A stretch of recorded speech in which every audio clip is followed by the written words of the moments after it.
Mensagens que edificam, ministradas pelo pastor Sidney Ferreira.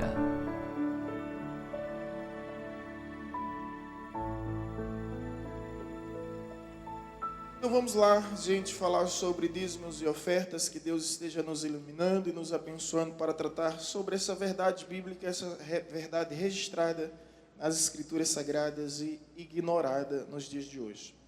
Bom, você que está com o boletim, você vai encontrar a frase como título, dizendo: esclarecendo as dúvidas à luz da sagrada palavra de Deus. A palavra de Deus é o nosso manual de vida, né? É a nossa regra de fé e de prática. Esse é o nosso grande slogan, né? Um clichê, um jargão, chavão tão conhecido. A palavra de Deus é a regra de fé e prática. Então, eis que chegou o momento de esclarecer as dúvidas. Antes de adentrarmos no assunto, dizer que nunca, em nenhuma outra época, ao longo de toda a história, se tornou tão complicado falar sobre esse assunto. Primeiro, por causa dos inimigos que nós temos.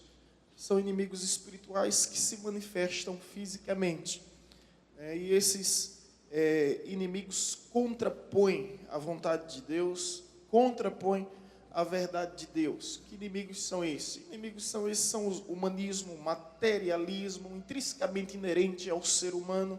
A partir do momento que o homem se ausenta ou se distancia de Deus e da sua presença, esses inimigos afloram em sua vida e dominam e regem todo o curso da sua existência. Então esses são os inimigos.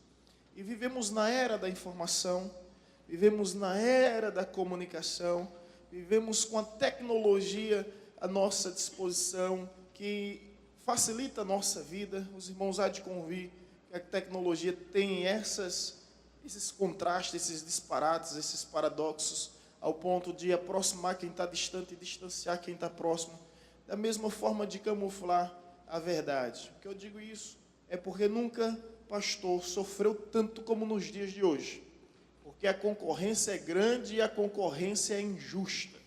A gente fala uma coisa aqui, a pessoa vai na internet, nas redes sociais, coloca lá e tem inúmeras informações. Deixa eu dizer uma coisa: a partir do momento que você é membro de uma igreja, que você é batizado nessa igreja, você pede transferência a essa igreja, você tem um vínculo com esse corpo. No dia do julgamento, Deus não vai cobrar dos internautas, Deus vai cobrar do pastor que lhe pastoreou. Deus vai cobrar dos internautas o que eles distorceram, acrescentando vírgulas, retirando acento, isso sim, mas não vai cobrar daquele que não lhe pastoreou, que não teve contato físico com você, que não orou por você, que não acompanhou a sua vida. Então, é desleal essa concorrência do mundo virtual, gente. A gente fala que casamento é bênção, mas vai lá na internet e você vai ver um monte de gente a favor do divórcio, incentivando o divórcio. A gente fala que não pode usar determinados tipos de coisas e a internet vai lá e é terrível. Então, haverão dias, conforme diz as Escrituras, que acharão para si, que os homens não suportarão a doutrina e acharão homens que façam essa massagem ao seu próprio ego. Os irmãos estão cientes disso. Então, esclarecendo as dúvidas à luz da sagrada palavra de Deus, que a palavra de Deus sempre seja o nosso norte. Vamos, a cooperação dos dízimos e ofertas não é uma invenção humana, é uma ordenança divina estabelecida por Deus desde o princípio e para todos os... Então ninguém inventou, ninguém criou, ninguém idealizou, ninguém imaginou, mas Deus estabeleceu. A contribuição do cristão, biblicamente falando, não é algo opcional, é um compromisso fundamental. Não se trata de pagamento, ninguém está pagando nada a Deus, mas sim de uma devolução ao Senhor. E a nossa doação não é do resto que se sobra, mas das primícias do que se tem e obtém. Vamos ler Êxodo 23, versículo 19. E aqui, na medida do possível, vamos conferir os versículos e vamos procurar ser o mais claro e objetivo possível. Tragam ao santuário do Senhor o seu Deus o melhor dos primeiros frutos das suas colheitas. Não cozinhe o cabrito no leite da própria mãe. Ok? Parte inicial é o que nos interessa. Tragam ao santuário do Senhor. Tragam aonde? No santuário. Nós vamos ver um pouco sobre isso mais na frente. Traga ao templo, ao santuário, à igreja, o seu Deus o melhor dos seus primeiros frutos. Isso é o princípio das primícias. Deus é digno, é merecedor do que nós temos de melhor, dos nossos primeiros frutos, né, da nossa colheita, do nosso rebanho. Deus é digno. Então vamos lá pontuar algumas verdades. Primeira delas, a motivação correta para a cooperação dos dízimos e ofertas. Qual é a motivação correta? Por que fazemos o que fazemos? Está escrito, né? Letra A, adoração ao Senhor. Gênesis 28, versículo 20 e 22. Então o ato de ofertar, o ato de dizimar, o ato de contribuir, cooperar, sobretudo é o quê? Uma adoração a Deus. Olha o que está escrito. Então, Jacó fez um voto dizendo: se Deus estiver comigo, cuidar de mim nesta viagem que estou fazendo, prover-me de comida e roupa, e levar-me de volta em segurança à casa de meu pai, então o Senhor será meu Deus. Versículo 22. E esta pedra que hoje coloquei como coluna servirá de santuário de Deus, santuário de Deus, e de tudo que me deres, certamente te darei o dízimo. Sabe o que é que esse homem tem? Ele apenas tem um azeite. Ele foge da casa dos seus pais com azeite. Não tem mais nada na sua vida. Ele pega uma pedra, faz dessa pedra um travesseiro. Imagine, gente. Dorme num travesseiro de pedra. Mas ele faz um voto com Deus em um momento de adoração em sua vida.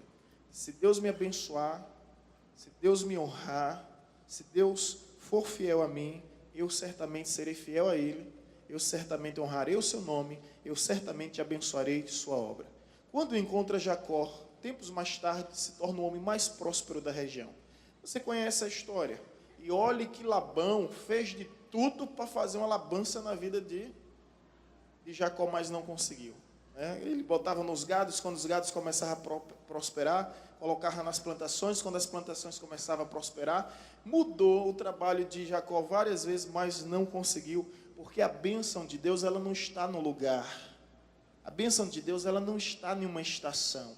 A bênção de Deus não está em uma região, nem em uma localização. A bênção de Deus, ela está em uma pessoa. Por isso que a Bíblia diz: onde pisardes a planta dos vossos pés, onde tocardes com as pontas dos vossos dedos, prosperará.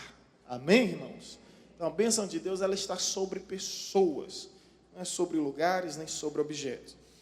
Letra B, amor à obra divina. 1 Crônicas 29, versículo 3. E vamos sendo rápido no gatilho aí. Tem muitos inimigos para a gente derrubar hoje. Amor à obra divina. 1 Crônicas 29, versículo 3.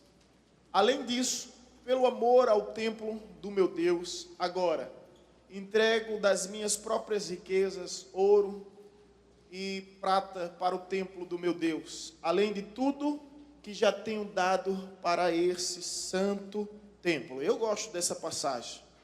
Eu admiro essa passagem. É Davi. Em outra versão, talvez seja a sua versão, acompanhe na projeção, mas acompanhe também na sua versão. Vai dizer o seguinte: porque amo a obra de Deus, o ouro e a prata particular que eu tenho, eu dou para a casa de meu Deus. Gente, eu creio que você já me viu falando isso. Deixa eu ser repetitivo para refrisar e refrescar a vossa memória e de repente elucidar aqueles que não ouviram, né? Todo culto tem uma pessoa nova, então a gente tem que pensar nisso também. Veja bem, Davi era rei. E Davi tinha dois motivos para ignorar esse princípio. Davi tinha duas razões plausíveis para não cumprir o princípio do dízimo e da oferta. Qual era? A primeira era que reis não pagavam impostos. O rei, ele era isento do imposto, do tributo. ele era isento também do dízimo e da oferta. O rei em si não tinha esse compromisso. Segundo, um dia o rei Saul, quando Davi era apenas um pastorzinho de ovelha, olhe como Davi é esperto, gente, se você for ver, Davi é esperto demais. Um dia o rei disse bem assim: a quem vencer esse gigante eu vou dar minha filha. Davi logo perguntou: é o que, homem? Será que eu ouvi direito? Ele apenas foi servir pães e queijinhos aos seus irmãos. Ele escuta aquilo, analisa o texto com carinho. Lógico que a gente não quer tirar a espiritualidade, a fé daquela situação, mas analisa o texto. Davi chega no ambiente e diz: o que é que o rei vai dar a quem vencer esse gigante? Oportunista. Só ele vai dar a sua filha e vai dar muitas riquezas. Davi: sou eu. Eis-me aqui. A gente aprende aí que temos que ser oportunista, aproveitar as oportunidades, mas aprendemos também aí que devemos estar apto para esses momentos que a vida nos proporciona. 3 coisas não voltam atrás: a flecha lançada, a palavra proferida e a oportunidade perdida. E as pessoas se sentem muito mais motivadas quando elas são recompensadas. Davi nos explica isso. O que é que o rei vai dar? O rei vai dar sua filha, vai dar riquezas, e nunca mais essa pessoa e sua família pagará tributo na história de Israel. Davi tinha 2 motivos. Primeiro, matei o gigante Golias e salvei a nação. Segundo, sou rei, eu não vou dar. Tinha 2 motivos que ele podia recorrer, mas havia um que falava mais alto. Qual era? Porque eu amo a obra do Senhor. Então, o ouro e a prata que eu tenho são meus, particulares. Aquilo que é meu, isso eu entrego na casa de Deus. Por isso que ele é um homem segundo o coração de Deus. Próximo motivo, letra C, obediência à palavra. Malaquias capítulo 3, versículo 10. Malaquias 3, 10. Os irmãos encontraram? Esse texto é muito conhecido, né? Tragam o dízimo todo ao depósito estão vendo? Ao santuário, ao templo. A gente vai falar sobre isso na frente. Para que haja o quê? Alimento em minha casa, ponha a minha prova, diz o Senhor dos Exércitos, e veja se não abrir as comportas dos céus e derramar sobre vós tanta bênção que nem terão onde guardá-la. Olha que coisa tremenda. Em outra versão diz: trazer todos os dízimos e ofertas à casa do tesouro, para que haja mantimento da minha casa. Para que haja mantimento da minha casa. Obediência à palavra. Alguns críticos, e sempre haverá crítico de plantão, eles dizem o seguinte: pastor, mas naquela época o dízimo era dos frutos, o dízimo era da colheita, era legumes, era os frutos, e essas pessoas levavam para o templo. Bom, era a moeda que circulava naquela época.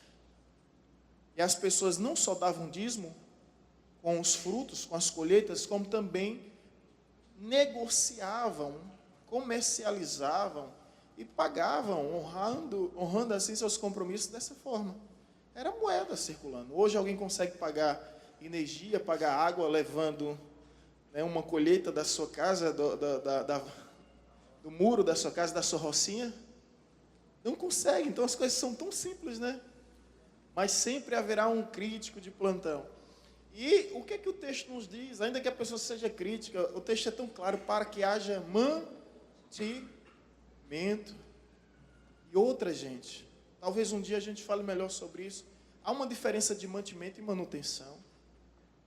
Mantimento é sustentar a obra, manutenção está relacionada à construção, aquisição de bens. Mas mantimento é sustentar a obra. Manutenção faz campanha. Mantimento é dízimo e oferta. Interessante isso, né? Então é para manter a sua obra. Não é simplesmente uma manutenção da sua obra. Então vamos para a próxima letra. É a letra D. Dentro das motivações da cooperação. E está no mesmo texto, né? Fidelidade espiritual. Malaquias 3, 8, 9. Pode um homem roubar a Deus? Deus chama o povo de ladrão aqui, viu, gente? Não tem como aliviar, não tem como disfarçar, não tem como suplantar, ignorar. Deus está chamando o povo de ladrão. Pode um homem roubar a Deus? Contudo, vocês estão me roubando. E ainda pergunta, como é que te roubamos? Nos dízimos e nas ofertas. Versículo 9. Vós estão debaixo de grande maldição, porque estão me roubando. A nação toda está me roubando. Deixa eu te dizer uma coisa de toda franqueza. E saiba que isso é verdade. O dízimo e oferta sempre foi, na vida de todo homem e de toda geração, o termômetro de espiritualidade. O termômetro de espiritualidade. Quando as pessoas estavam bem com Deus, elas dizimavam. Quando elas estavam más com Deus, espiritualmente, elas sonegavam o dízimo. Todo o período da história sempre foi assim. Agora, analise essa verdade e a sua vida, se isso já aconteceu. Aí você vai perceber que quando você está bem com Deus, você faz o que faz em obediência à palavra, em demonstração de amor, em um ato de adoração, em meio de uma fidelidade espiritual. Mas quando você está mal com Deus, a primeira coisa que você faz é reter o dízimo. E aí você não sabe, está escrito na palavra, não sei se você quer redigir, mas o que está escrito é que você acaba estando debaixo de maldição. Não tem como alterar, não tem como distorcer. A verdade é essa, e nós precisamos refletir sobre isso. Então, próxima verdade da motivação, além de fidelidade espiritual, fé em Deus, Gênesis 14, 20, por gentileza, Gênesis 14, 20.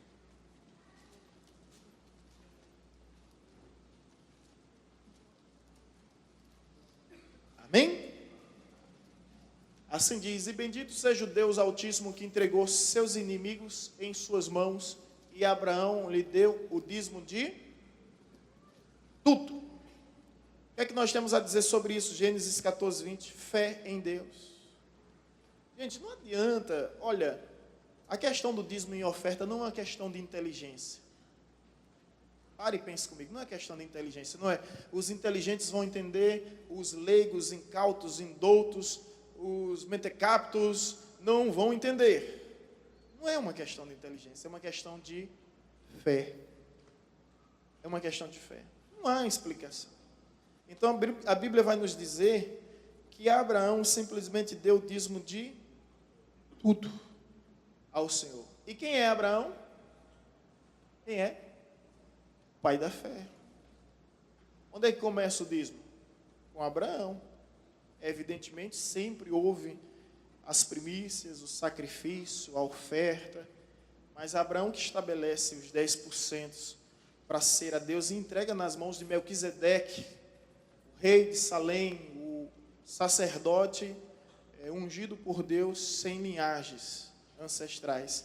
Então, fé em Deus. Próximo motivo, motivação, 2 Coríntios, capítulo 9, versículo 7.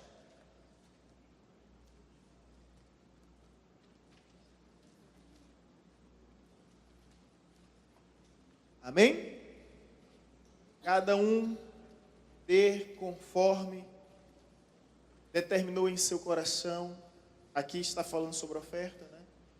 Não com pesar ou por obrigação, pois Deus ama quem dá com...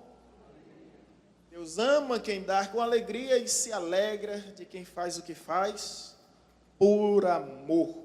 Em outra versão, esse texto vai dizer bem assim: cada um contribua de acordo com o seu coração, não por constrangimento, nem obrigação, né? Mas conforme propuser em seu coração. E que tem que ser com alegria. Deixa eu te dizer uma verdade sobre dízimo e oferta, e eu preciso ser sincero. Se não houver alegria, não traga. Se você estiver intrigado do sermão, não venha. Não é assim que a Bíblia diz? Se isso está sendo um peso, um fardo para você, quando o Evangelho é puro e simples, Jesus nos ensinou que o seu jugo é suave e o seu fardo é leve. Quando o ensinamento de Deus torna-se pesado para você, meu irmão, você está fora do propósito.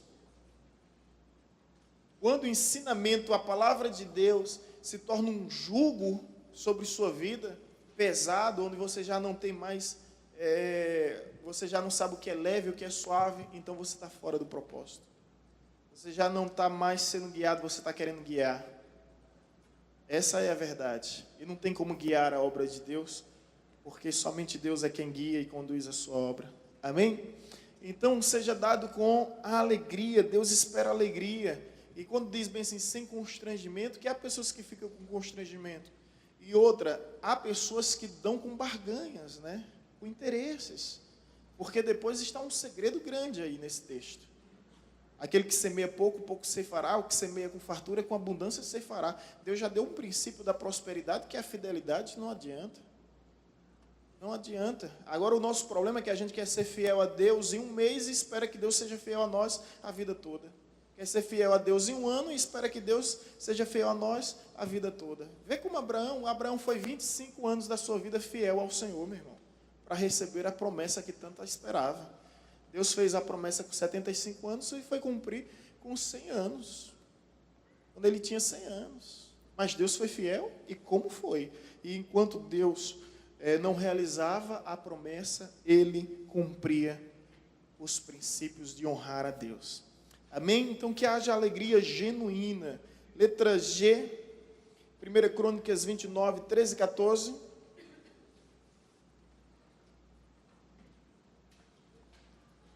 Agora, nosso Deus, damos-te graças e louvamos o teu glorioso nome.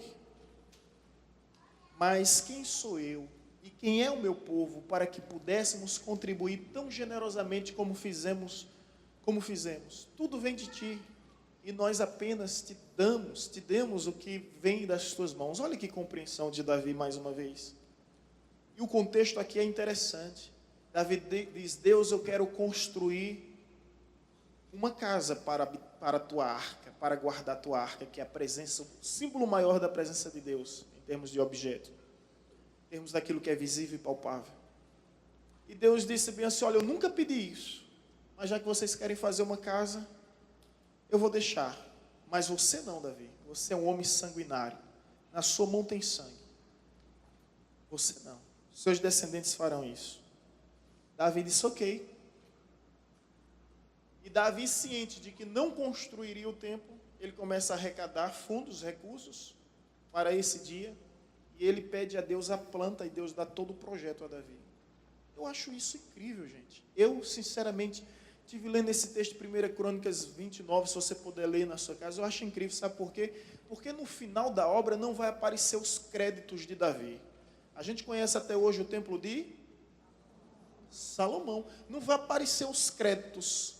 Foi Davi que fez. Não, ele não está nem aí para o nome que vai estar escrito na placa dele. Ele quer participar, cooperar, contribuir. Ele quer fazer a sua parte, se sentir útil. Infelizmente tem gente que é movido pelos créditos. Davi não. Ele é movido pela causa. É o templo do Senhor, o nome de Deus vai ser glorificado. Muitos povos virão a esse lugar para adorar o Senhor. Então eu quero participar. E ele demonstra isso, gratidão. Olha a consciência dele. Mas quem sou eu? Nada tenho, nada sou. Tudo vem de ti, de tua mão, simplesmente estamos devolvendo. Ele entende que é uma devolução a Deus. Próxima verdade, letra H. Liberalidade generosa. 2 Crônicas 29, 5, 9. E dissem: escutem-me, levitas, consagrem-se agora, consagrem o templo do Senhor, o Deus dos seus antepassados, e retirem tudo que é impuro. Versículo 9, por gentileza. Por isso os nossos pais caíram à espada, e os nossos filhos, as nossas filhas e as nossas mulheres foram levados como prisioneiros. Bom, o texto não está sendo condizente com o que nós esperávamos. Não sei se é uma questão de versão, mas vamos a 2 Coríntios 9, 11 e 13.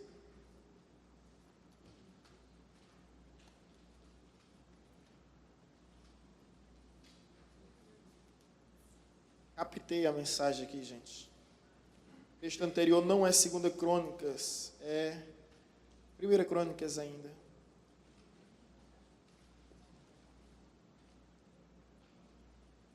Mas vamos ao texto de 2 Coríntios 9, versículo 11 a 13. Vamos ler? Vocês serão enriquecidos de todas as formas para que possa ser... Pensa aí.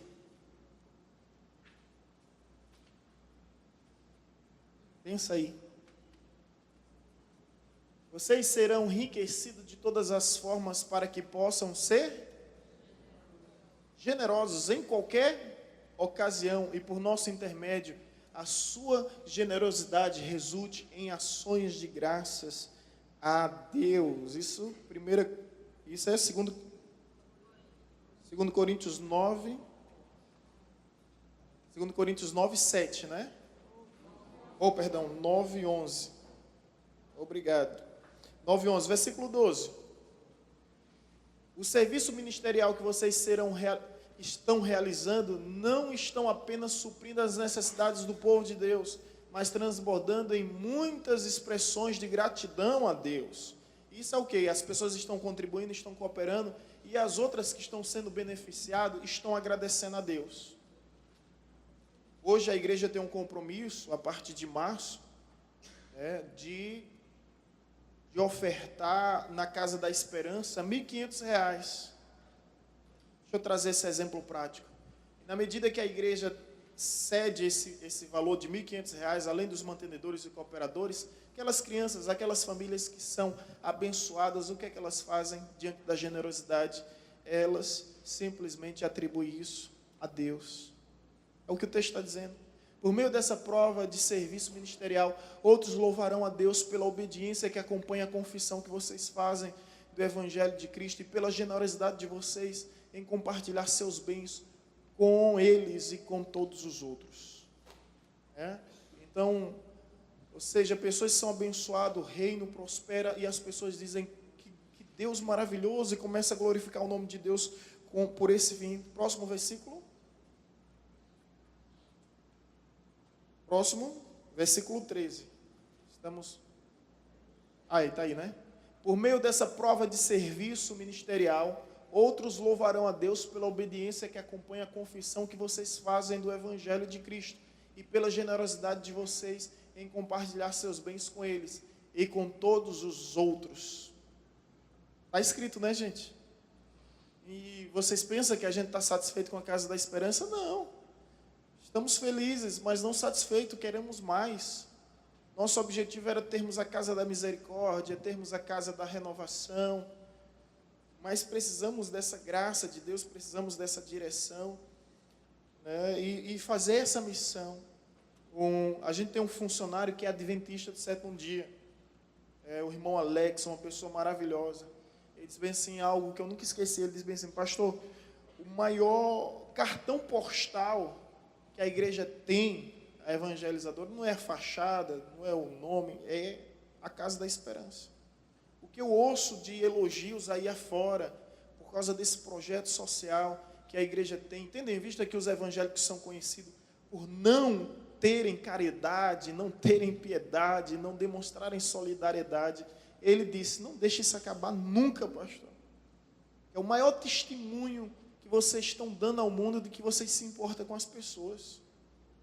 Eu disse, interessante, ele está aqui por competência, por capacidade mesmo, e tem sido uma bênção, o Alex. Essa semana estava completando o ano, nós nos reunimos, porque quando tem um funcionário completando o ano, a gente faz o almoço aqui na igreja. E eu cheguei, sentei, e dado momento eu estive orando, abençoando, agradecendo a vida dele, eu disse isso a ele, olha o que eu disse. A Bíblia nos fala de um homem chamado Saul, um rei, que foi muito bom. O início de Saul foi extraordinário, gente. Eu aprendo muito com a vida inicial de Saul. Infelizmente se perdeu. Mas a Bíblia diz que diante das críticas e da oposição, ele se fez de surdo.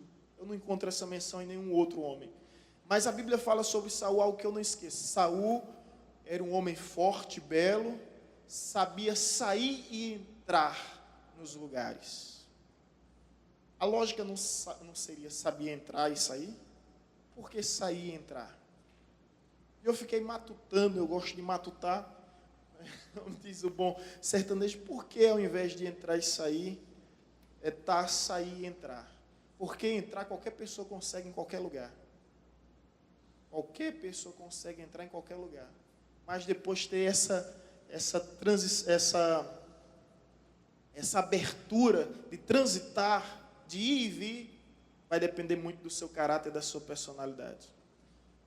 Peguei e disse a ele: olha, você é uma pessoa que sabe sair e entrar. Deus seja louvado por sua vida.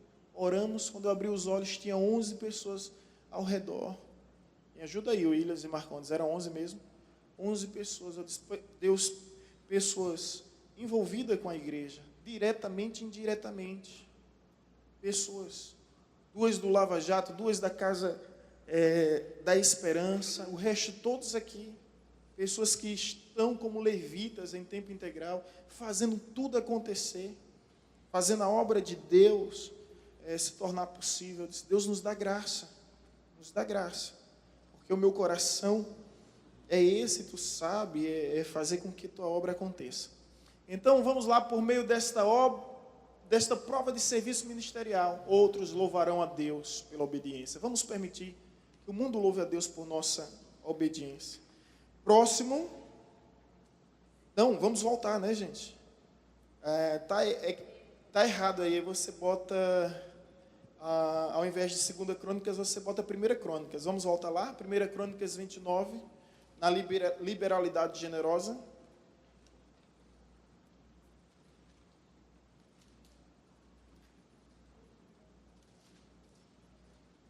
Amém? 1 Crônicas 29, 5. Vai ser 29, 5. Vai ser o texto da letra H. Ao invés de 2 Crônicas, é 1 Crônicas. 1 Crônicas 29, versículo 5 e versículo 9. Deu para entender aí, gente? Cometi um erro aqui, tá? Eu assumo e admito. Ao invés de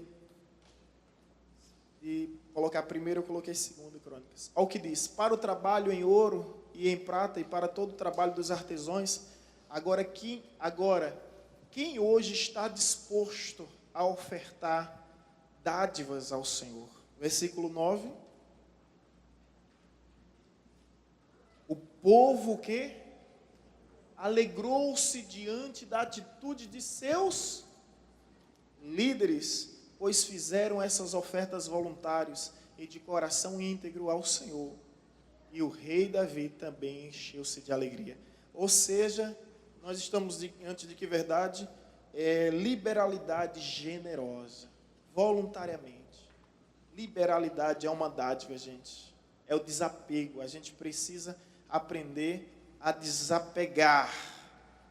Pegar aquela roupa que está no guarda-roupa já há muito tempo que você não usa, está querendo emagrecer de todo jeito para caber ali dentro, não vai caber, traz para o ministério aí, do bazar, a gente vai dar conta dela,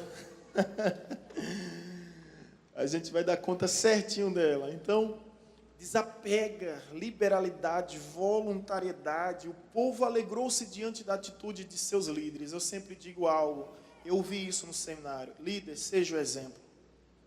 Você vai fazer algo, seja o primeiro. Se algo der certo, seja o primeiro. Se algo der errado, seja o último, né? Seja o último a sair.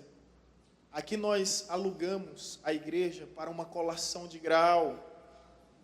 Se alguém que vier falar mal do pastor, eu vou chamar Edenilson para me defender, viu? Além dos advogados aqui, Wagner e Antônio, para me ajudar. Edenilson, nosso irmão Edenilson, era aluno formado. Deixa eu aproveitar esse momento de falar sobre isso.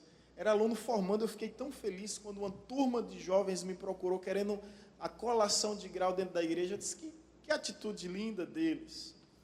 Então vamos fazer essa colação de grau, e ver o irmão Kaique, que também faz parte dessa turma. Kaique hoje é professor de seminário, formado pela igreja, é evangelista, uma hora ou outra está nos visitando com vontade de voltar. Um bom filho voltar à boa casa.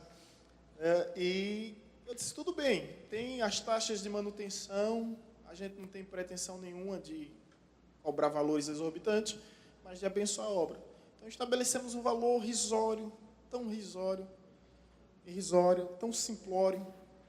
E aí, gente, estava previsto para começar às 7h30. Às 6h30 a gente ligou os climatizadores e estava previsto para encerrar às 21 horas. E a gente sentou, né, com eles, evidentemente. Não pode música do mundo, não pode isso. Edenilson participou de todas as reuniões, ele é aluno formando, estava aqui chique todo, né, todo bonitão. E não podia aquele barulho próprio UNEB, por quê? Porque é um evento formal, é uma cerimônia formal. Não aceita buzina, não aceita algazarra, não aceita alarde, não aceita alvoroço. Tem tudo isso.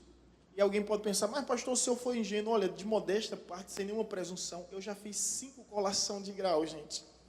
2 em teologia, 2 em filosofia e 1 em administração. Eu nunca vi isso. Fiz. Fora as outras que eu preguei, fora as outras que eu participei, que você pode imaginar que são inúmeras, né, a convite de amigos, a convite de colegas, para pregar e para presenciar. Então, até o Rafael da Candeeiros, ao menos é testemunha que ele disse, meu Deus, que absurdo, ele pegou as coisas e foi embora. Deixou as coisas ligadas aí, foi embora, porque ele disse que nunca viu uma colação de grau demorar tanto. Mas quando é testemunha, nós sentamos com as pessoas, assim como ele, e disse, olha, eu quero a igreja às 21 horas, nós vamos ter vigília. Às 21 horas a gente entrega. Começou o negócio às 19h30, né? A gente abriu, ligou o ar às 18h30, aí 19h30, deu 20h30, deu 21h30, 22h30. Quando deu 23 horas, minha esposa já me ligando, a gente tinha um compromisso. Olha, eu aprendi que o capitão só abandona a embarcação. É o último a abandonar a embarcação em tempos de naufrágio. Eu vou ficar aqui até o final. E ficamos até o fim. Terminou 11 horas, gente, tanto. E foi uma agonia, foi um alvoroço. Eu disse, meu Deus, que cilada. A partir dali eu aprendo uma lição. A gente não aluga mais a igreja para nada, a não ser para culto. Aluga para casamento? Não. Aluga para formatura? Não. Agora, culto de casamento, culto de formatura, a gente aluga o espaço. Inclusive, é um ambiente muito agradável, eu sabia que isso ia acontecer. A Igreja Adventista nos procurou, eu reuni com um conselho, e o conselho da igreja decidiu ceder o espaço para a Adventista do 7º dia, que vai estar realizando um evento aqui. Dia, quem lembra? Dia 17, um culto ao Senhor, né, em portas fechadas, para eles mesmos. E ficou quanto? O Marcondes fez um contrato com tudo detalhado, né, juntamente com o apoio de Williams, né, e fizemos uma inspeção geral, R$500 a hora, né? R$500 a hora. Eles vão usar dois horários aqui. Mas por que eu estou contando essa história, aproveitando e testemunhando uma situação que ocorreu, e culto de ceia sempre é propício para isso, e dizendo que o líder... Eu aprendi que o líder é o primeiro a fazer as coisas que dão certo e o último a deixar as coisas que dão errado. Se você for ver, o povo se alegrou diante da atitude de seus líderes. Louvo a Deus pela vida do nosso diácono emérito aqui, Luiz Januário, né, o diácono jubilado. Por quê? Porque tudo que acontece na igreja, ele se prontifica a ser o primeiro, ele se prontifica juntamente com sua esposa, a diaconisa Gisélia, ele se prontifica a participar, não é isso? A ter essa iniciativa. Então, líder, você vai influenciar, você vai motivar as pessoas a partir de você sendo um exemplo. Amém? Você sendo um exemplo, você vai mobilizar as pessoas. Então, gente, olha o que o texto nos diz. O povo se alegrou diante da atitude do seu rei. É isso que está escrito? Como eu queria que Deus abrisse o nosso entendimento agora, porque essa é a hora. Fale agora ou cale-se para sempre. O povo se alegrou de... Peraí, rapaz.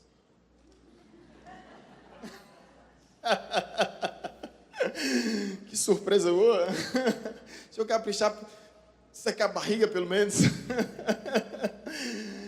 O povo se alegrou diante da atitude do seu rei.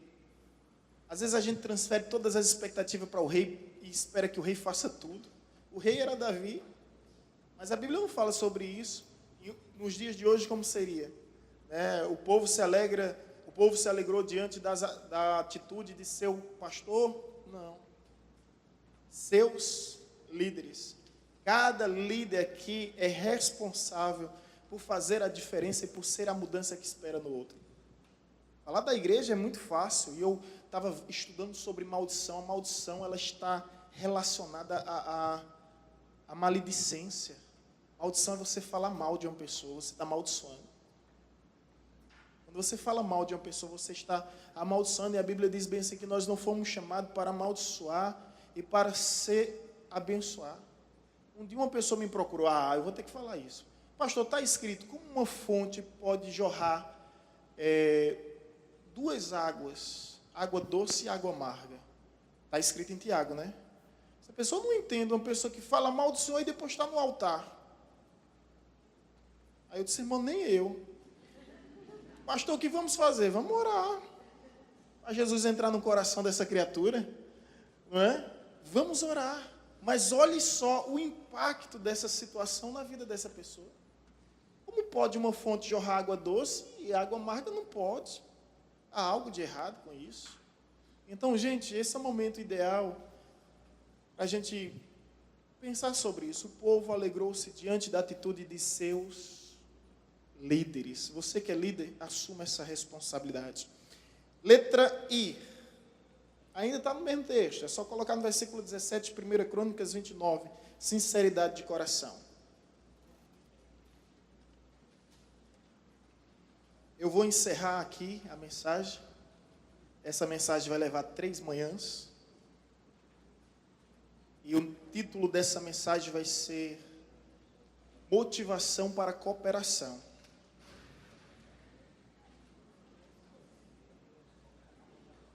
Depois a gente vai ver conhecendo a oferta. Depois conhecendo os dízimos. Não vai dar para ver tudo, né, gente? A não ser que os irmãos topem ficar aqui até as 19h30. Ninguém vai para casa. Vamos jejuar todo mundo. A nossa EBD. Sinceridade de coração. 1 Crônicas 29, versículo 17. Amém? Sei, ó meu Deus, que sondas o coração e que te agradas com a integridade. Tudo o que dei foi espontaneamente e com integridade de coração.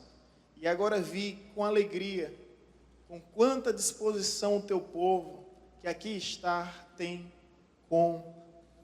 contribuído. Em outra versão diz, bem sei, meu Deus, que tu provas os corações e que da sinceridade te agrada. Da sinceridade te agrada.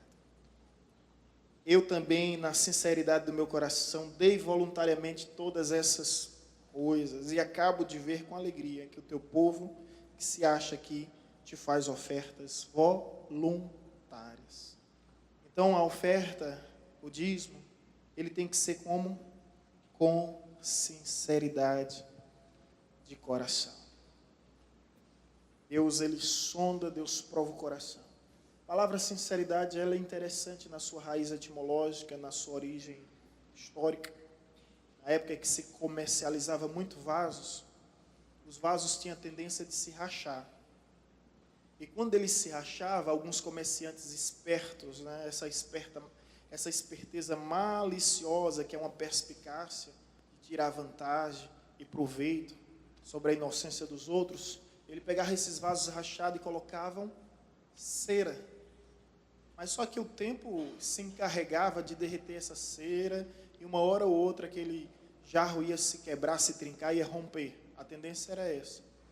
Então as pessoas ficaram cientes disso, e quando elas ficaram cientes, elas iam ao comércio e procuravam, olha, eu quero um vaso, eu quero um jarro sem cera. Sem cera. Eu preciso que você me dê algo sem cera. Que você seja sincero. Então surge a palavra sincero, sem cera. Então uma pessoa sem cera é uma pessoa sincera. De repente em nosso coração é possível que haja cera.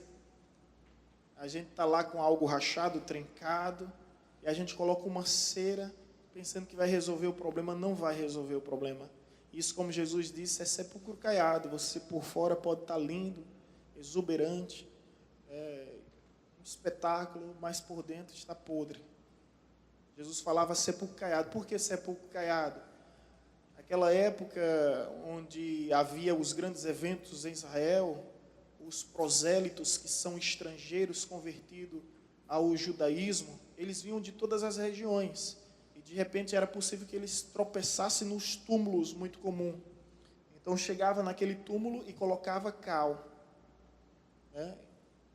Colocava cal para que viesse demarcar aquele lugar como um túmulo. E não acontecesse esse tipo de constrangimento. Jesus via isso e disse bem assim: olha, vocês são sepulcros caiados. Por fora tão bonitinho, mas por dentro estão podre. Que não haja em nosso coração cera, mas que nós venhamos estar diante de Deus com sinceridade, com toda a sinceridade.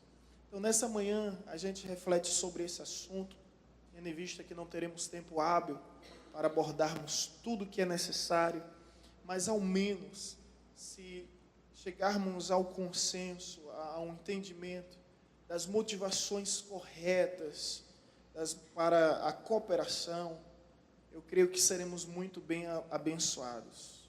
Não sei qual a próxima vez que nós vamos falar sobre a oferta, sobre o dízimo, mas vai ficar uma série de mensagens essa aqui, ok? Então, a motivação para a cooperação ficou o tema da nossa reflexão. E essas são as motivações. Vamos lá? Letra A, a igreja diz: adoração ao Senhor. Letra B, amor à obra divina. Letra C, obediência à palavra. Letra D, fidelidade espiritual. Letra E, fé em Deus. Letra F, alegria genuína. Letra G, gratidão às dádivas celestiais. Letra H, letra I, sinceridade de coração. Então essa é a motivação. Quantas tem aí? 9, não é isso? 9 motivações para cooperarmos, para contribuirmos, para sermos coparticipantes da obra que Deus nos deu. Eu particularmente quero concluir esse assunto dizendo que é a minha maior alegria, gente. Eu estive ano passado no nosso irmão Gils, que é contador, e quando eu estava lá eu vi uma doutora, uma médica reclamando por causa do seu imposto ter sido alto. Ela disse: isso é um absurdo, tal, e começou a falar, e ele disse algo de sabedoria que eu me recordo até hoje. Ele disse: quem dera o meu imposto fosse igual ao seu, eu ficaria tão feliz.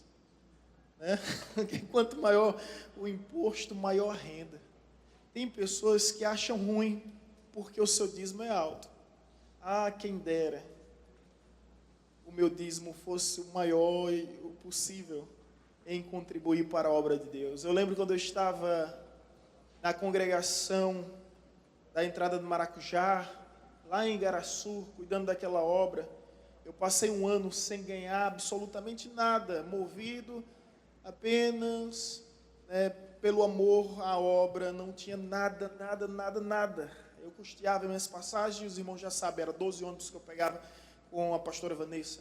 Na época, era minha namorada. Nem noiva era, porque eu fui pedir ela em noivado, o pai dela não deixou. O pai dela vai procurar ter o que fazer, depois você vem falar sobre isso. Foi. Você não quer ouvir o que ele disse. Aí eu disse: eu aprendi. Quando um camarada chegar em casa atrás de Sarinha, eu vou fazer do mesmo jeito. Se ele voltar é porque ele ama minha filha. Se não, ele nunca mais aparece. Aí, na época foi difícil, irmão. Foi difícil. Entendeu? Aí a gente pegava 12 ônibus. E eu sendo fiel ao Senhor. Eu tenho uma alegria de ter, hoje, 18 anos de cristão. Eu me converti, Deus me converteu na virada do ano, virada da década, virada do século, virada do milênio. Foi justamente 1º de janeiro de 2001. Deus mudou minha vida, Deus virou minha vida. E desde então, eu tenho sido dizimista, e falo isso sem nenhuma vanglória, sem nenhum envaidecimento. tenho sido dizimista. Minha mãe, a missionária Maria José, é testemunha que houve um mês na minha vida que eu deixei o dízimo para o último lugar. Foi no período da construção em casa, às vezes eu chegava desesperado para pagar pedreiro e não tinha. Isso é uma aflição terrível. Eu disse, meu Deus, o que é que eu faço? E aí eu deixei de trazer o dízimo como primícia, a oferta como primícia. A moral da história, gastei tudo. Quando cheguei ao final do mês, percebi que não tinha nada. Eu fiquei, Deus, será que eu dei? Será que eu não dei? Será que eu dei? Será que eu não dei? Não, eu acho que eu dei, porque eu sempre dou, e eu sempre sou, é a primeira coisa que eu faço. Aí, eis a vantagem de você ter esse envelope. Não é um controle da igreja sobre você, mas é um controle seu sobre a igreja. Fui lá consultar, e não tinha nada discriminado, nem o visto da tesouraria. Aí eu disse, eu não dei. Aí o que é que acontece? Para não ficar sem dar, pedi a minha mãe emprestado. Mãe, me empresta dinheiro aí para que eu possa honrar o Senhor esse mês, porque eu fiquei sem dar. E aprendi a lição. Dízimo não é o que sobra, não é o que resta. Se você for tratar o dízimo dessa forma, você nunca vai ter suficiente para dar para Deus. Eu pergunto, seja lá o que você for dar para Deus, será que Deus é digno? Então, nessa época do seminário, deixa eu compartilhar isso com vocês. Pegava 12 ônibus e investia. Um ano depois, eu vim para aqui, para Paulo Afonso, passado um mês e pouco de férias. A igreja exige que eu volte. Aí eu pergunto, se eu voltar, eu vou dormir aonde? Porque o seminário está fechado. Eu vou comer o quê? Eu não tenho. E aí os irmãos fizeram uma reunião. Missionário, ficar um mês e tanto sem você é complicado, as coisas aqui, tem que ver aí. Irmãos, vocês sabiam que eu não ganho nada para estar aqui depois de um ano? A pastora Vanessa estava nessa reunião. Eu não ganho nada. O pessoal, o quê? Essa igreja sede não me dá nada. O motivo foi esse, né? Mas você vai ficar recebendo dinheiro da igreja sede sem vir? Aí eu disse, vocês estão fora. Não recebo nada, não. É o quê? A gente não recebe nada. A igreja se reuniu, chamou o pastor presidente. Aí decidiram na época... me dá uma ajuda de custo. Nem lembro quanto era a ajuda. Era as passagens. Eu ia e me dava as passagens dos ônibus que a gente pegava. Simples assim, fomos guiados pelo amor. Em 2005, Deus me envia para cá. Em 2006, eu assumo a igreja evangelizadora. Quando eu assumi a igreja evangelizadora, gente, já ouviu aquela história daquela musiquinha? Era uma casa muito engraçada. Não tinha teto, não tinha nada. A igreja praticamente não tinha nada. E o desafio, para você ter uma ideia, a igreja diz bem assim, olha, nós só temos condições de oferecer um salário mínimo para você. E ainda foi um debate no culto administrativo. Não temos condições, temos. Não, vamos fazer isso, um salário mínimo. Para quem quer casar, para quem quer construir um lar e uma família. Eu disse, amém. Louvado seja Deus, eu creio no Deus do qual eu sirvo, e um dia Deus há de honrar que eu vou conseguir fazer com que um salário mínimo seja o meu dízimo. Eu sozinho não consigo, mas em ajuda com minha esposa, e graças a Deus, em casa não tem isso, o meu dinheiro, o seu dinheiro, né? É tudo nosso. A gente junta nossas trouxas e compartilha, não tem isso em casa, graças a Deus. Meu dinheiro, seu dinheiro. Eu acho que é até horrível um casal lidar com isso. É tudo nosso. E a gente administra tudo com diálogo. Com diálogo. Também tudo que um ou outro vai fazer, consulta, comunica. Isso é importante. Conheci um camarada que terminou o casamento no seminário, porque chegou em casa, viu sua casa toda reformada. Ele saiu para trabalhar, um final de semana, quando chegou, já não tinha mais o sofá, já não tinha mais a televisão. Deu a doida na esposa e mudou tudo. Foi o conflito para uma discussão.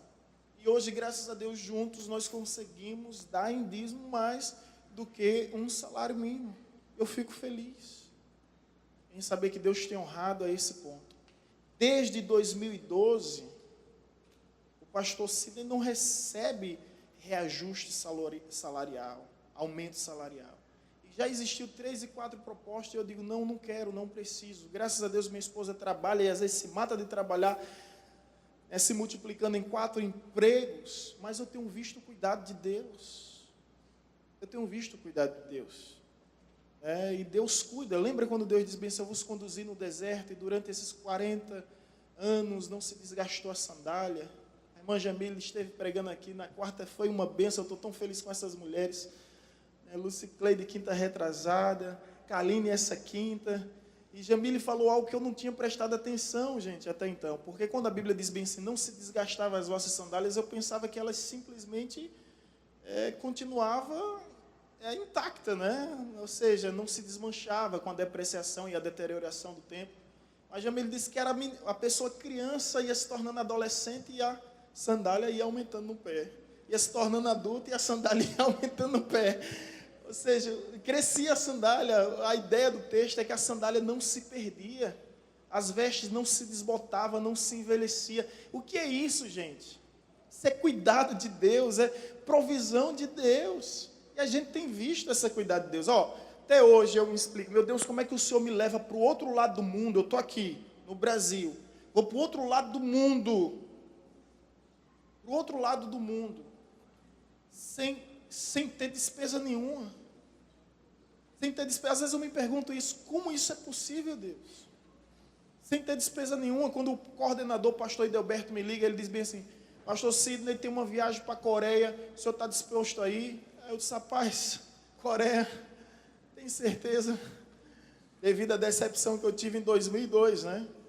Aí 15 anos depois vem Deus surpreendendo, mas olha o detalhe, ele disse o seguinte, essa viagem está em torno de 5 mil a 6 mil reais. Eu disse, olha, não tem condições não.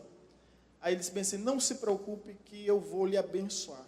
A única coisa que eu peço é que você dê 5 aulas online. Essas aulas eu pego o texto, faço 10 perguntas e envio. Eu trabalho com o pastor Edelberto desde 2012 com a instituição aqui. Se ele me pedisse isso de graça, eu faria. Mas eu entendi que ele disse, eu estou lhe dando esse motivo aí para que você... virtual, não é aula física não, virtual. Um desses alunos que nós tivemos aqui foi até nosso evangelista Alessandro, não foi, Alessandro? Com validação, o nosso obreiro Gilberto, né? Toda virtual. Né? Já quando a missionária Maria José também, né? Eu mandava, como é as aulas? Eu mando o texto para vocês e as perguntas. Faça isso. Eu lhe envio para a Coreia. Cuidado de Deus, gente. Aí a gente vai vendo isso em todos os detalhes. Então, algumas pessoas já perguntaram, já quiseram, pastor, vamos fazer proposta para aumentar o salário? Não. Outros já disseram, pastor, o senhor está enchendo a igreja de funcionário, eu quero ver a obra acontecer, eu quero ver a obra ocorrer sozinho, eu não tenho como dar conta de nada mais, a igreja tem uma demanda enorme, 11 funcionários é pouco para a nossa realidade, que Deus nos envie mais. Que Deus nos envie mais. E as outras coisas eu vou vivendo do cuidado de Deus. Deixa eu te dizer outra coisa. Estados Unidos, vamos fazer mestrado. Coloquei diante de Deus. Deus, eu vou.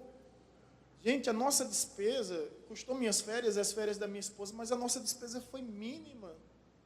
A gente ficou hospedado na casa do pastor Clodoaldo, um lugar espetacular lá em Orlando. Sabe, um lugar incrível e sem nenhum custo. Que Deus é esse, né, filha?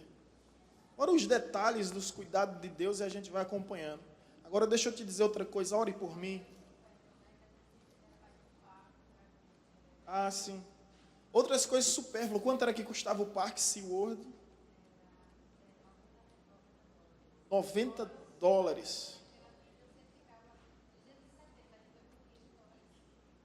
Ou seja, $90 a gente foi por os dois, né? $15. Na hora a gente chegou falando lá o nosso inglês, né? Aí o camarada fala português mesmo. Aí eu disse, por que nunca funciona? Querendo gastar o inglês, o camarada percebeu logo o sotaque. Ele disse, fala português mesmo. Vocês são do Brasil? Somos. Olha, nós temos algo interessante. Aí pediu para a gente conhecer um projeto e nos fez a entrada que seria quase R$300 por R$50. E a gente conheceu o parque. Só fomos para um parque. Mas a gente vê todos os cuidados de Deus. Agora deixa eu falar algo com muita maturidade aqui para os irmãos. Já que eu estou diante dessa motivação à cooperação. Muita maturidade, ó. Com os pés no chão. Esteja orando pelo seu pastor. Tudo indica que o próximo domingo eu não esteja aqui. Tudo indica. uma empresa entrou em contato com a gente. Depois eu explico mais detalhes. Pastor Sidney soube da sua história, da sua frustração, da sua decepção em relação a Israel. Aí eu, sim. Aí disse bem assim, nós queríamos lhe levar para Israel. Eu, Aí eu disse bem assim, isso já faz umas 2, 3, 4 semanas a mais, por aí. Aí essa pessoa disse o seguinte, olha, não se preocupe, que a gente vai estar lhe levando para Israel e a gente vai estar pagando tudo. Aí, meu irmão, gato escaldado tem medo de água fria. Não é? Aí eu digo, como é isso? Como é que funciona? Não, nós temos interesse, ele foi muito sincero, eu não estou fazendo caridade para ninguém. Nós temos interesse de convidar pastores que a gente julga em condições de representar a caravana, e nós não estamos fazendo essa caridade, a gente está levando para o senhor conhecer todo o projeto e no próximo ano o senhor mobilizar essa caravana. Era o mesmo que queriam fazer comigo em Salvador, que deu errado, né? Eu disse aqui na história que Davi tinha 5 pedras. Uma ele acertava na cabeça do gigante.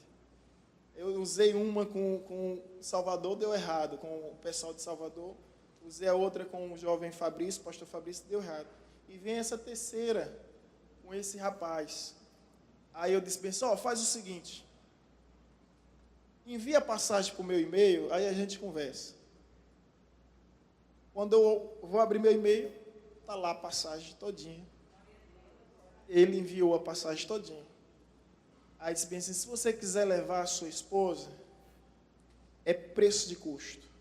É praticamente a metade do que se gasta. Aí eu vou falar com minha mãe, mãe, tem dinheiro aí para me emprestar?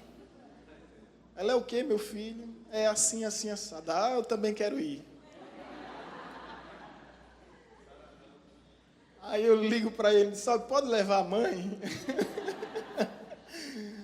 Aí ele diz bem assim, olha, pode sim, a gente vai conseguir um espaço para elas.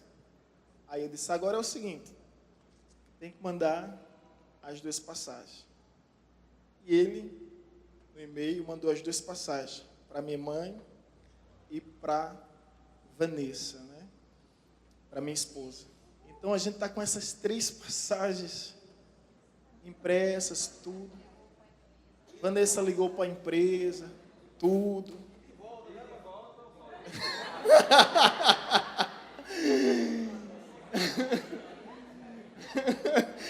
Verdade, vai que de lá querem nos levar para o Sudão, hein? Para a Síria, ou melhor. Então, gente, tudo indica que domingo de manhã, sábado, domingo de manhã a gente esteja viajando, segunda a gente pega o voo para São Paulo, de São Paulo para Londres, de Londres para Tel Aviv, e agora esteja orando por mim. Eu não aguentaria uma outra frustração. Eu não aguentaria uma outra decepção. Pastor, pouquíssimas pessoas sabem, na realidade quase ninguém sabe. O senhor está feliz? Eu disse, eu quero ficar. Quando eu estiver no voo, aí eu vou ficar. Eu vou ficar. Mas, conforme Tiago diz, orem dizendo, se essa for a vontade de Deus, se essa for a vontade de Deus. Queria dizer algo aqui para os irmãos que estejam orando em relação a isso e que estejam vendo o cuidado de Deus na vida do seu pastor. Eu cheguei aqui para a igreja, uma época, 10 anos de ministério, eu disse, eu queria 2 presentes aqui. Eu queria conhecer a Lagoinha e queria ir para Israel. 10 anos. Fui o único pastor de 16 pastores que já passaram, 49 anos de história que passaram 10 anos. Na igreja, eu queria esse presente. Falei para a igreja, eu sabia que a igreja não estava em condições, mas sabia que Deus faria isso. Permita-me dizer isso. Meu amigo evangelista Alessandro. Alessandro, sem saber de nada, disse, pastor, queria levar o senhor para conhecer a Lagoinha, a Igreja Batista Lagoinha em Belo Horizonte. E fomos. E ele não me deixava nem chupar um picolé com meu próprio dinheiro. Não, pode ir. E ali honrou e abençoou. E eu disse, meu Deus, que coisa, cuidado de Deus. E o outro sonho é essa viagem. Quando ocorreu a questão do Fabrício, a igreja me deu uma bênção, de uma oferta de R$5.000 para a gente fazer essa viagem. Era o presente de aniversário dos 10 anos. Felizmente não aconteceu e esse dinheiro todo eu ainda não recebi. Eu compartilhei com o Dr. Wagner, o Dr. Antônio também, acompanhou a luta, a labuta, o labor, e ainda a gente sofre com esse problema que a gente teve. Ainda faltam 8 parcelas para ele me entregar. Mas em tudo eu tenho visto o cuidado de Deus. Quero dizer aqui para todos os irmãos que a viagem para a Coreia não teve 1 centavo de despesa para a igreja. A viagem dos Estados Unidos não teve 1 centavo de despesa para a igreja. A viagem para Israel agora não tem 1 centavo de despesa para a igreja. Quando Deus colocou no meu coração o desejo de ir para a África, uma pessoa chegou e disse: pastor, não se preocupe com as passagens aéreas. Ida e volta. Deus mobilizou meu coração e eu quero abençoar. Essa pessoa já depositou dinheiro das passagens aéreas para a África e Moçambique meio do ano e está tudo certo. Que Deus bom, gente. Como não testemunhar da grandeza desse Deus? Agora eu quero concluir tudo isso dizendo: Deus sonda, a motivação do nosso coração. Deus sonda o coração. Às vezes as pessoas me fazem tantas perguntas e sabe o que é que eu respondo a elas? Deus conhece o coração do homem. Você já percebeu que em todo momento as Escrituras dizem isso? Deus conhece o coração do homem. Gente, no seminário, eu estou andando no shopping Tacaruna, eu não vou dizer o nome aqui, tá? Que essa mensagem está sendo gravada em áudio. Eu estou andando no shopping Tacaruna e vejo um rapaz num quiosque, trabalhando, e aquele rapaz era o rapaz mais promissor do seminário. Lembra, né? Era aquele que todo mundo acreditava que ia ser uma potência ministerial. Eu vejo ele, eu começo a chorar, não que seja indigno, mas diante da missão que Deus lhe deu, se eu o visse dentro de um consultório médico, um escritório de advocacia, eu teria a mesma reação. Esse camarada era pastor. Aí quando eu vejo assim, eu disse: meu Deus, eu não acredito não que eu estou vendo esse irmão aqui. Lá, conversei com ele, as pessoas perguntam: por que isso? Deus conhece o coração do homem. Quando Deus chama Davi, Davi não é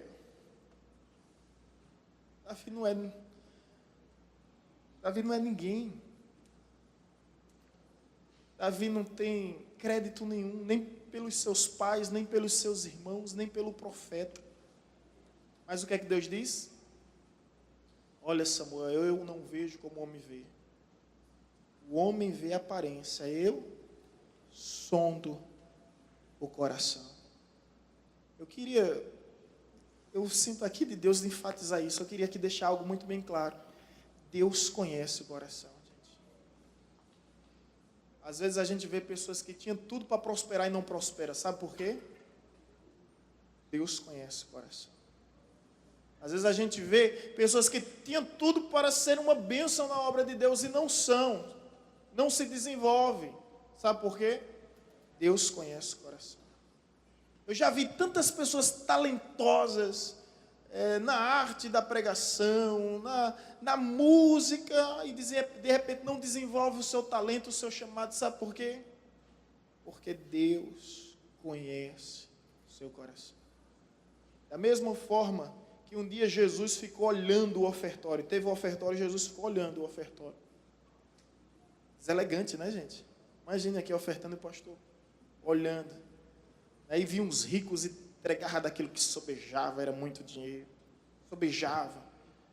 E vem a mulher e entrega o quê? Moedinhas. Não dava para comprar nada. Um estudo minucioso vai lhe mostrar isso. Mas Jesus mostrou que ele está com o olho não no bolso. O olho aonde? Pergunta aos seus discípulos: quem deu mais, os ricos ou essa pobre mulher? Todo mundo pensa os ricos, não essa mulher. Ela deu mais, sabe por quê? Ela deu tudo que tinha, tudo que tinha, tudo que tinha. Não tem como ignorar o texto é claro. Tudo que tinha. Não era tudo que podia, era tudo que tinha. Ela entregou tudo no altar do Senhor. E Deus conhece o seu coração. A pergunta que eu faço é: quem saiu ganhando mais nessa história? Os ricos ou aquela mulher? Os ricos entregaram tudo que sobraram. E talvez, se não sobrasse nada, eles nada entregariam. É fácil a gente entregar a Deus aquilo que sobra, aquilo que é o nosso resto. É fácil a gente entregar a Deus aquilo que não nos faz falta. Pense nisso.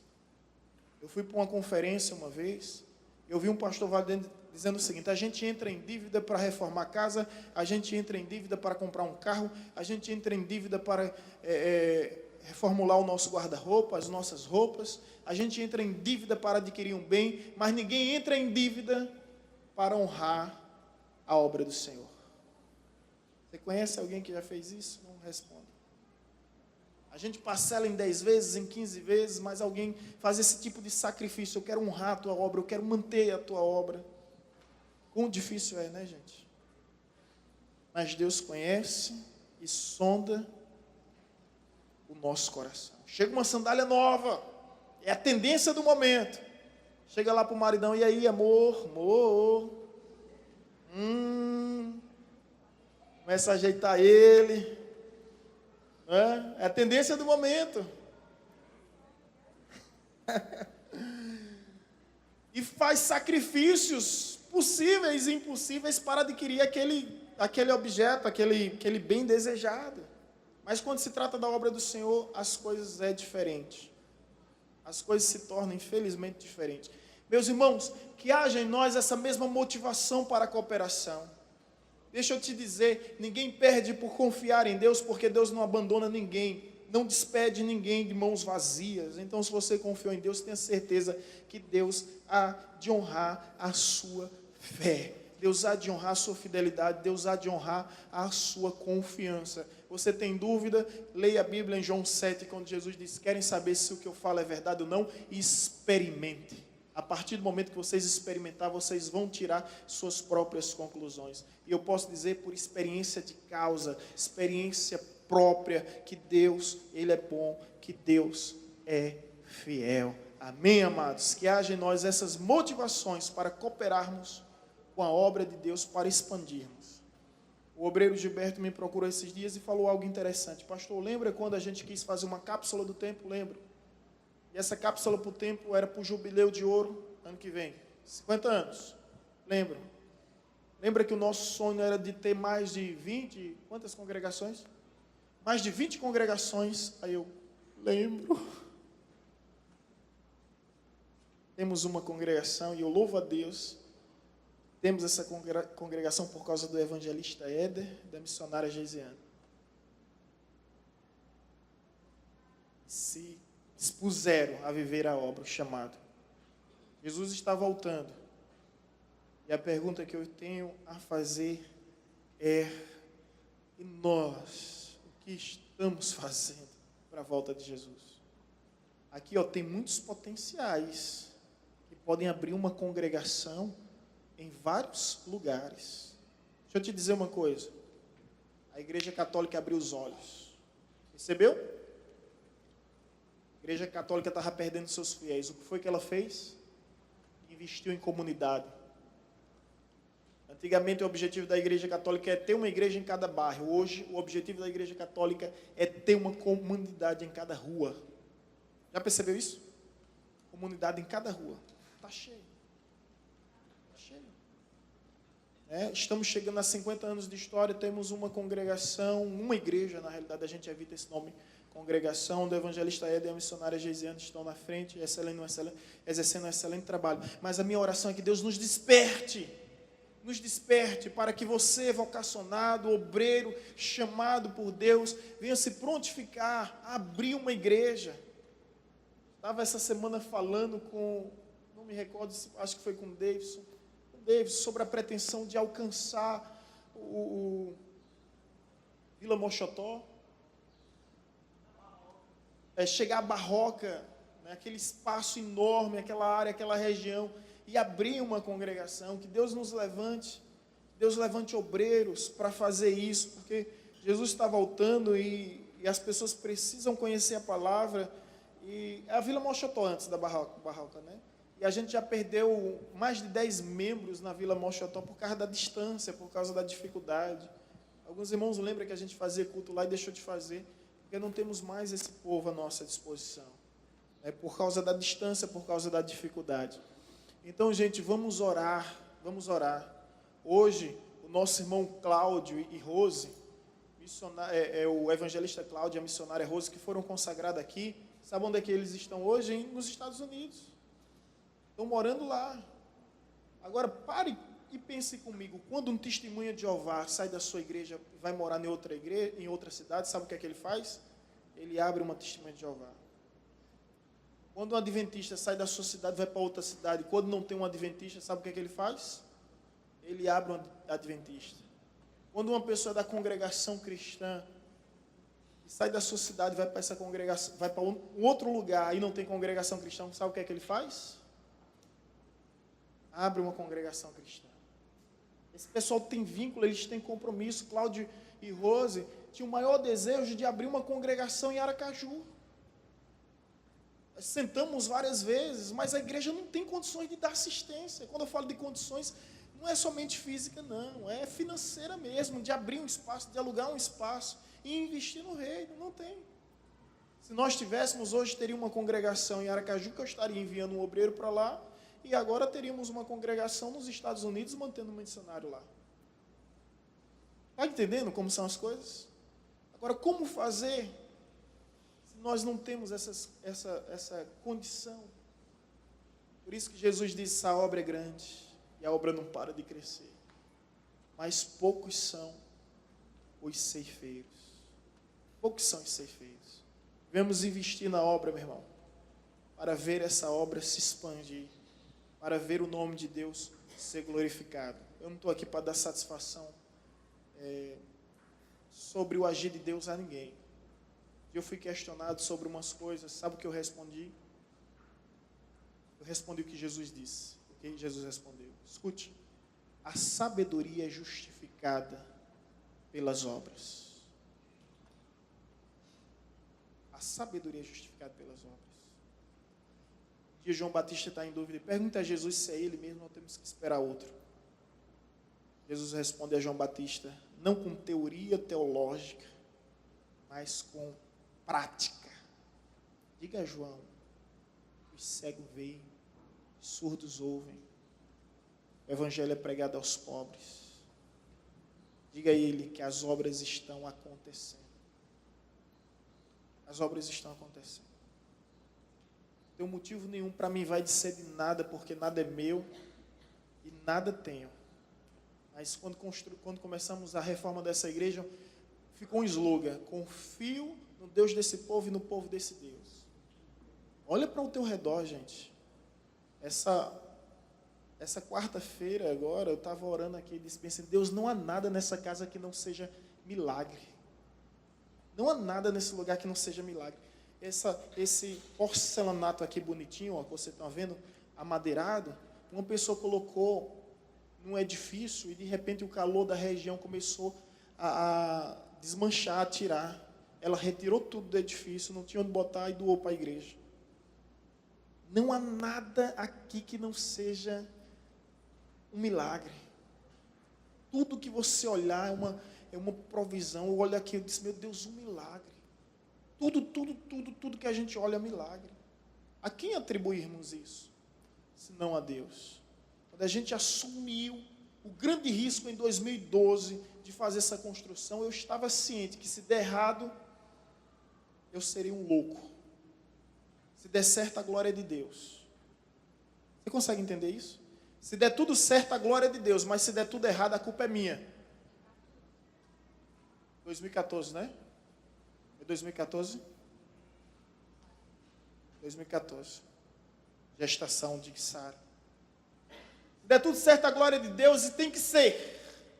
Deus não divide sua glória com ninguém. Mas se der tudo errado, tem um culpado, e esse culpado é o homem. E aí pessoas começaram a falar e descer a lenha com força no pastor. A primeira frase que eu ouvi foi: cinja os teus lombos, porque a missão é dolorosa. Aí descer além, como é que pode acabar com tudo isso? Perdemos título, perdemos piso, perdemos teto, perdemos praticamente tudo aqui. E Deus honrou, Deus nos levou literalmente, sabe para onde? Para o vale, Constru Vale. Hoje é que eu venho perceber isso, ó. Constru Vale, vale. Talvez se eu soubesse eu ia dizer: eu não quero esse lugar não, eu quero outro. 1 ano sem pagar aluguel, 4 meses sem pagar água e energia, depois a gente ficou com 1. Tivemos o bom senso: não, vamos pagar água e energia, pelo amor de Deus. É o mínimo que a gente pode fazer. 1 ano. Cuidado de Deus. Tem situações assim que eu não posso esquecer nunca. Jéssica e Marcondes, o ministério que mais sofreu, que era o ministério infantil, nunca me trouxeram problema, nunca. Se adaptaram à situação, se mobilizaram e fizeram a obra acontecer. Ministério infantil. Chegou um dia, Denilson disse: pastor, eu queria falar com o senhor. Eu disse: pode, pois não. Sentou ali e disse: pastor, olha, confesso ao senhor que no início eu fui contra essa obra, eu achei desnecessária. Mas eu cheguei em casa e fui orar, é o que o crente deve fazer, eu fui orar. E quando eu fui orar, Deus disse: ajude ele. E o ministério de bazar, com Edenilson e com Geuda, foi um dos ministérios que mais trouxe dinheiro para a igreja. Mais trouxe. Ali as manhãs, juntamente com as irmãs, fazendo a obra de Deus acontecer, e as coisas fluindo, as coisas acontecendo. Era para passarmos 5 meses, 5 a 6, passamos 1 ano naquele lugar. Mas 1 ano e 4 meses, Nana? Era para passar então 4 meses, passamos 1 ano a mais. Agora olha ao seu redor, olha o que Deus fez por nós. Olha o que Deus fez por nós. Como explicar isso, gente? Como explicar isso? Se tem igrejas na nossa cidade que não têm a sede própria, se tem igrejas em nossa cidade que até hoje não conseguiu construir, como explicar isso? Senão a glória de Deus nesse lugar. E, como eu lhe disse desde o início, ai de mim qualquer presunção ou qualquer pretensão de envaidecer, porque a história dessa igreja não me permite isso. Esse terreno foi doado à igreja simplesmente quando eu nem existia, praticamente. Um dia eu ouvi alguém dizer: nunca se sinta maior do que os desígnios de Deus, porque tudo que Deus faz é com propósito. Não somos nós que existimos por causa, para que a obra aconteça, mas para que os propósitos de Deus se cumpram. E aí, o terreno foi doado, esse terreno todinho aqui foi doado, e a história desse terreno, você sabe, é um milagre. E o que eu enfatizo aqui é só para resumir o seguinte: Deus está nesse lugar e nós temos visto a mão de Deus aqui.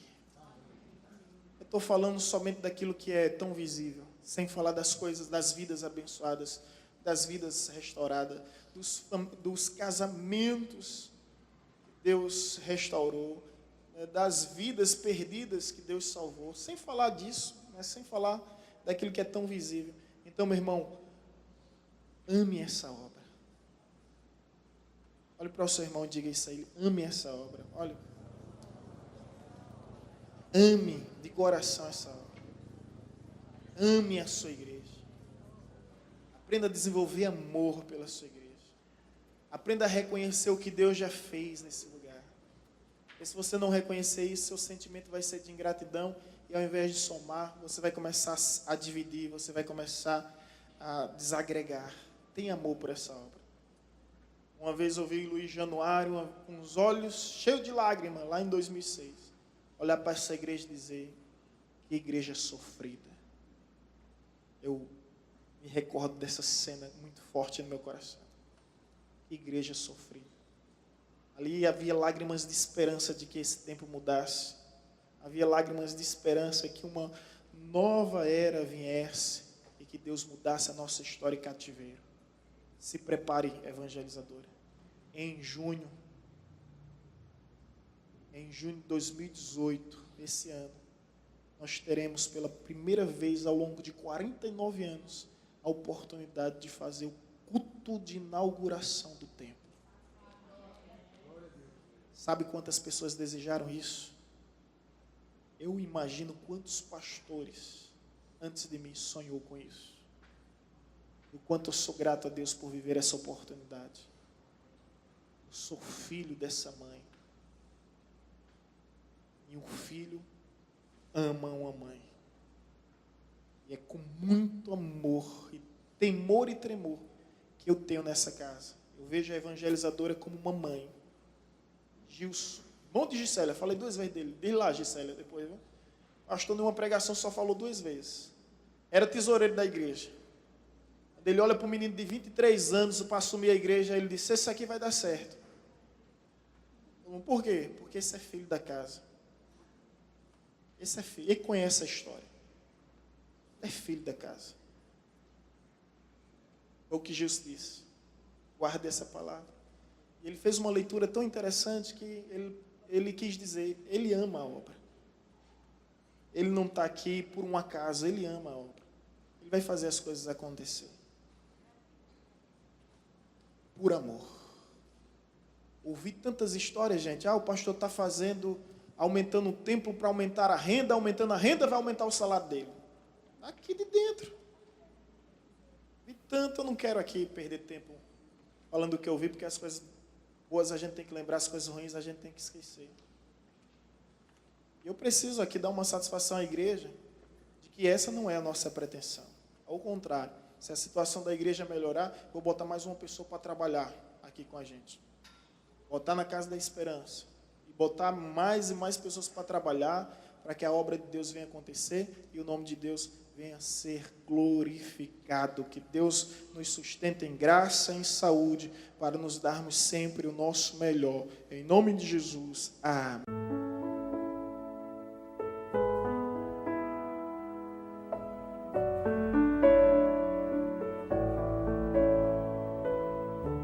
Você acabou de ouvir uma mensagem ministrada pelo pastor Sidney Ferreira, da Igreja Batista Evangelizadora.